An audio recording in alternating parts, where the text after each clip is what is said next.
Good morning and welcome to Church at Home with Rachel for this Feel Good Friday, the 27th of February.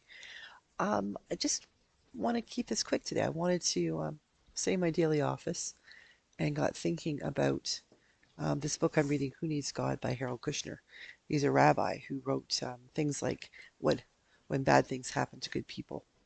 But he's talking about gratitude, and I think that's really important, especially for a Feel Good Friday, as we're heading into a new month, as we're heading into tax season, all the things. And he says I'm going to read this passage. He says, I once read an essay by a man who had formed the habit of writing "thank you" in the lower left-hand corner of all his checks as he paid his bills. He would write a check to the electric utility or the phone company, and as he penned in the words "thank you" in the corner, he would think of all the ways in which his life was made more comfortable by the fact that the company regularly and reliably provided him with its services. He would write a check to the bank for his monthly mortgage payment and pause for a moment to reflect on the comfort of having a roof over his head. He would pay his water bill, and as he wrote "thank you" in the corner, he would say to himself that the water wasn't all that great tasting and probably had some chemicals in it that were bad for him.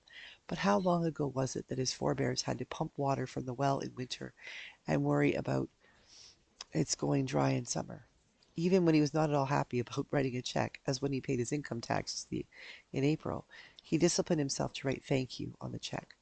Not because he believed that the IRS computer would notice it and be gratified, but because it was his way of reminding himself that he should feel grateful to be living in this country and enjoying the benefits that American democracy provides.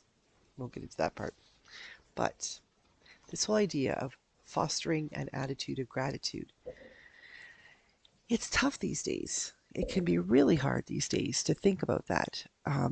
Like last week, the Canadians, the women fell to the Americans in the gold medal final. The men fell to the Americans. And then on top of that, when the Canadians were so humble and gracious in their silver win, the American men turned it upside down by mocking the women and participating, it really embarrassing all those who had worked hard to get to the Olympics and taking it for granted that the gold was theirs. And whether they realized what they were doing when they participated in the phone call in the dressing room with them and the insult to the women's hockey team, the American women's hockey team that the president offered, and they cheered on, so to speak. The point is that were they in that moment celebrating with gratitude the gifts that God had given them, that they could win, the support of the people and the fans who had been chanting USA? Were they appreciative of the challenge that the Canadian players had given them, that they had to take it to overtime?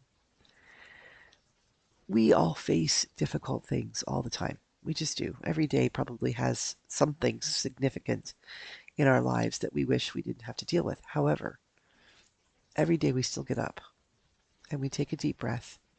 For some, that's easier than others, but we still can. As they say, we woke up on the right side of the grass. When we do that, we need to say thanks.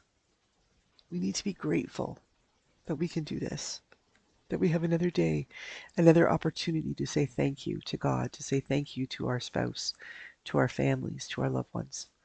Another opportunity to use the gifts that God has given us, that we might help another person, that we might be able to make the world a little bit better. Shovel our neighbor's sidewalk, or help them plant their flowers in the spring, cut the grass, or pick up the mail, or simply smile and sit down and have a 5-minute chat with somebody who sits outside on their front porch every day for a little while because they live alone, and that's the closest they come to having some society, some companionship. We need to get in the habit of writing "thank you" at the bottom left-hand corner of the checks that we write with our lives every day. If we can get in the habit of saying thank you for everything, even the things that we struggle to wonder, why am I saying thank you for, we will change. Our world will change, and we will become better for it, and so will the world. So as you head into your weekend, and as you begin this new month of March that's coming so quickly, as we continue in this season of Lent that is not going quickly, take some time to develop an attitude of gratitude. We need it. We all do. And no matter how difficult things might be in the world, we can all look around and see something for which we are grateful. I am grateful for you and this opportunity to speak with you. I am grateful that this is a weekend coming up and I get to spend a little time with my husband and my skunk. I am grateful that I will have time to read a book or watch a movie or sit and watch the snow fall. I am grateful that I can breathe. Have a great day. God bless you. Have a great weekend. I will see you Sunday for Gospel on the Go or Monday for Church at Home with Rachel.